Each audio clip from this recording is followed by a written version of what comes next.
My grandson David faced his inaugural winter this year, marked by a record cold day according to the weather report.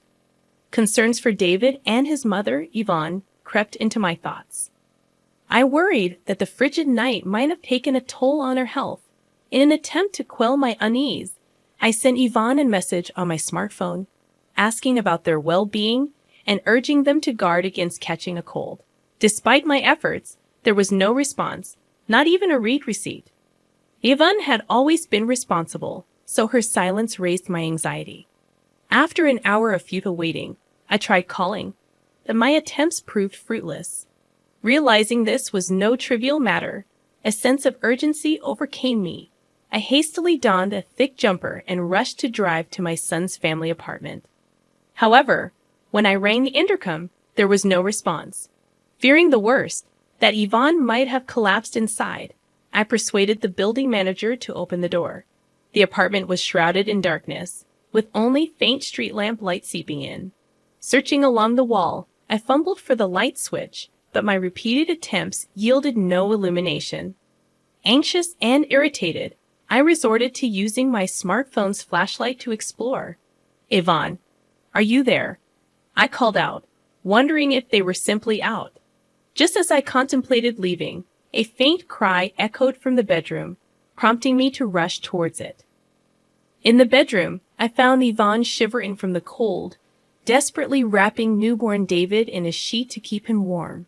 To my shock, I noticed Yvonne's once long, proud black hair was now chopped off, almost completely shaved.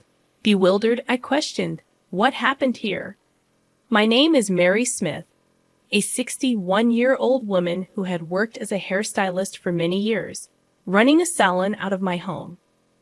My husband and I had started the salon together, but he passed away from cancer when our son, Harry, was young. Despite the challenges, I raised Harry single-handedly. He often skipped school and got into trouble, leaving me to wonder if my parenting played a role. One day, Harry surprised me by expressing a desire to become a hairstylist. Initially shocked, I decided to support him in this newfound interest. After graduating from cosmetology school, Harry became an apprentice at a senior salon, where he met Yvonne. Their relationship blossomed, and soon Harry proposed to her, declaring his intention to marry. Meeting Yvonne, with her long black hair and bright smile, left me instantly liking her. A year after their marriage, Harry aspired to start his own salon. Despite his relatively short time as an apprentice, he exuded confidence as a hairstylist. Yearning to establish my own space and showcase my skills, I felt a tinge of concern. Drawing from my experience, I understood the challenges newcomers face in the industry. However, I couldn't dismiss the earnestness in Harry's eyes as he spoke about his dream. Curious about his financial standing, I inquired about his savings. Harry shared his bank book with a troubled expression and a sigh. Despite having a stable income, Harry's spending mirrored his earnings, leaving him far from accumulating enough to launch his own business. He had been squandering a significant portion of his earnings on leisure activities. While I contemplated advising him to reconsider, I chose to reassure him, saying, "Don't worry about the money. Enjoy indulging yourself." Perhaps it was my way of compensating for the loneliness of my fatherless upbringing. Confiding in my late husband's portrait, I revealed that I hadn't touched the life insurance money he left behind, reserved for Harry. Consulting with a knowledgeable regular in real estate, we identified a perfect property, an old barber shop that had recently retired due to old age. Another regular offered her husband's assistance during the renovation, and with my son, who was studying architecture, home for the summer break, we got the construction underway. Upon receiving approval from the health department, the salon opened surprisingly quickly. Grateful for the support, I acknowledged that setting up the business wasn't something I could have accomplished alone. Handing Harry the bank book containing the remaining inheritance, I emphasized its purpose for his business expenses. With more than half the funds remaining, I urged him not to waste it. Harry chuckled in annoyance, assuring me he understood, and Yvonne, with a bright smile, promised to keep a close eye on his spending. With Yvonne's help, I felt relieved from worries and decided to oversee their business from a distance. However, my optimism waned as Yvonne occasionally updated me on their progress. 3 months after the salon's opening, she confided that Harry seemed disengaged, causing a decline in customer satisfaction and a loss of clientele. Perplexed, I couldn't fathom what had changed so rapidly. Yvonne explained that Harry, initially confident that his skills alone would attract customers, had overlooked the importance of customer service in running a salon. Realizing that Harry lacked this fundamental understanding, I grew concerned about the future success of their venture. "So, what's Harry up to now?" Yvonne explained that he's frustrated about the lack of customers and spends his days drinking. She expressed concern that if he doesn't get his act together, they'll lose even more clients. Currently, she's handling the existing customers, but with the continual drop in reputation, the business is on a downward spiral. Listening to Yvonne's worries, I felt a similar sense of despair. Promising to address the issue, I assured her that I would have a serious talk with Harry the next time I saw him. Grateful for the support, Yvonne bowed deeply, brushing back her long black hair. Trying to lighten the mood, I complimented Yvonne on her stunning hair, and she proudly shared that she had been growing it out since middle school for hair donation. She explained that it involves making wigs from real hair for children who have lost their hair due to congenital diseases, illnesses, or accidents. Yvonne had been growing her hair with the intention of donating it to organizations involved in this cause, expressing the joy of being able to help someone. Moved by Yvonne's passion and dedication, I commended her for such admirable actions, especially considering her young age. As the conversation unfolded, Yvonne revealed that 6 months into her marriage with Harry, she became pregnant. Despite being conscientious and hardworking, she continued working at the salon until the last month of her pregnancy, supporting the family while Harry's attitude worsened. Feeling my own shortcomings as a mother, I decided to check on their salon one day after finishing work early. I encountered Harry as he was about to leave for a drink, dismissing the lack of customers as normal. Attempting to make him realize the impending fatherhood, he shrugged it off and left. Inside the salon, I found Yvonne cleaning the floor. Having managed just one customer that day, despite her exhaustion, she smiled brightly. Concerned about her well-being, I sternly emphasized the importance of proper nutrition, especially for the baby.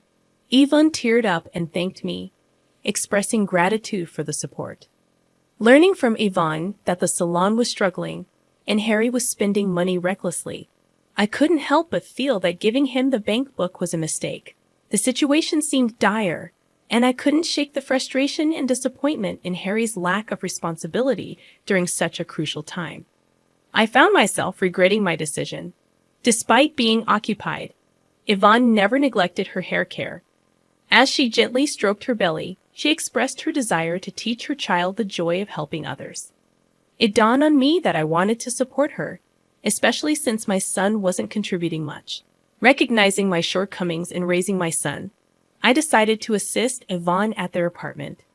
Acknowledging the inconvenience, Yvonne would apologize, but I assured her not to worry and encouraged her to focus on the baby. I felt responsible for not raising my son properly, leading to Yvonne's suffering. It seemed like my way of atoning for my past mistakes. Towards the end of summer, Yvonne went into labor earlier than expected, and she was rushed to the hospital. Unfortunately, Harry was nowhere to be found, unreachable despite my attempts to contact him. I sent messages, but there were no replies, not even read receipts. It left me bewildered about his whereabouts during such a crucial time. With Yvonne's parents no longer around, I became the sole person there for her. I reassured Yvonne during the challenging childbirth, providing encouragement as she bravely faced the process. After a long and difficult labor, the sound of the baby's cries overwhelmed me. "He's born." "You did it, Yvonne." I was moved to tears, but Harry, who should have been present, never showed up. Meanwhile, my grandson David was experiencing his first winter, and the weather report indicated a record cold day. Concerned about Yvonne and newborn David, I sent a message that night, but there was no response, hastening my worry. After attempting to call without success, I decided to visit their apartment immediately. Upon arrival, the place was shrouded in darkness. Considering the possibility of a family trip, I rang the intercom, but there was no response. Fearing for Yvonne's well-being, I asked the building manager to open the door. The apartment was dark, and my attempts to turn on the lights proved futile. Using my smartphone's flashlight, I called out to Yvonne in the living room, receiving no response. As I was about to leave, a faint cry of a baby reached my ears from the bedroom. Rushing towards the sound, I discovered Yvonne shivering from the cold, wrapping newborn David in a sheet. To my shock, her once long, proud black hair had been roughly cut off, and her eyes, red and swollen from crying, looked at me helplessly. Overwhelmed, I exclaimed, "This is terrible. How did this happen?" I removed my jumper and draped it over Yvonne. Assuring her, I said, "It's okay now. Just tell me what happened, as much as you can." Yvonne began to speak slowly, revealing that Harry continued his daily escapades even after David was born. Financial struggles escalated, leading to an inability to pay the electric bill. Yvonne, unable to tolerate the situation any longer, scolded Harry, hoping he would become a more responsible father. However, her pleas fell on deaf ears. In a fit of rage, Harry grabbed a pair of practice hair-cutting scissors and started cutting off Yvonne's hair. Initially resisting and telling him to stop, Yvonne ceased her resistance, fearing any further struggle might accidentally harm David. Harry mocked Yvonne, stating, "Now you won't be able to show your face in public."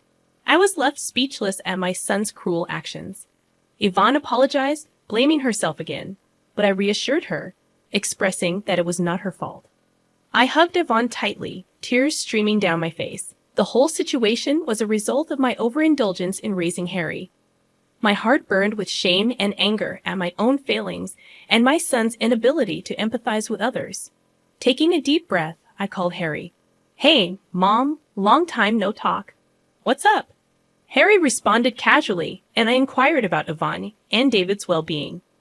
There was a brief pause in his voice, and he claimed they were in Hawaii and would be back next week. Despite knowing he was lying, I responded positively. Reflecting on the years of taking care of Harry after losing my husband, I felt profound disappointment. Harry's careless use of his father's inheritance and mistreatment of his family shattered my expectations. A week later, Harry called me cheerfully, announcing his return from Hawaii. Pretending to be the caring son, he mentioned souvenirs, but my heart was no longer deceived by his act. Informing the building manager of my plans, I decided to take Yvonne and David back to my house. I made calls to every possible place. An hour later, Harry called, announcing his arrival at the airport. Despite his cheerful demeanor, my heart was wary. When a taxi pulled up in front of the apartment, Harry, displaying tan lines from sunglasses around his eyes, struggled with the key, realizing it wouldn't fit the lock. Frustration etched across his face. He exclaimed, "What's going on here?" I approached him quietly from behind, wearing a smile that masked the boiling anger in my heart. "Did you enjoy your trip to Hawaii?" I asked, trying to keep my tone light. Harry's relieved expression shifted as he saw me, mistaking the situation. "Mom, you're here," he said, his voice tinged with relief, oblivious to the storm brewing within me. "Listen, Mom, I just got back and tried to enter the house, but the key won't fit. It must be Yvonne's prank, punishing me for going on a trip alone," Harry explained, attempting to paint himself as the victim and blame Yvonne for their troubles. "What were you doing? I told you I was in Hawaii with my family," he continued, caught in his own web of lies. Pointing out the contradiction, I left Harry at a loss for words. "You really had the nerve to lie about taking a family trip to Hawaii," I said, my disappointment palpable.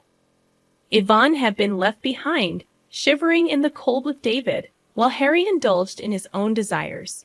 To think she cherished her long hair, and you just cut it off mercilessly. Don't you feel any remorse as a human being? I questioned, my voice heavy with emotion.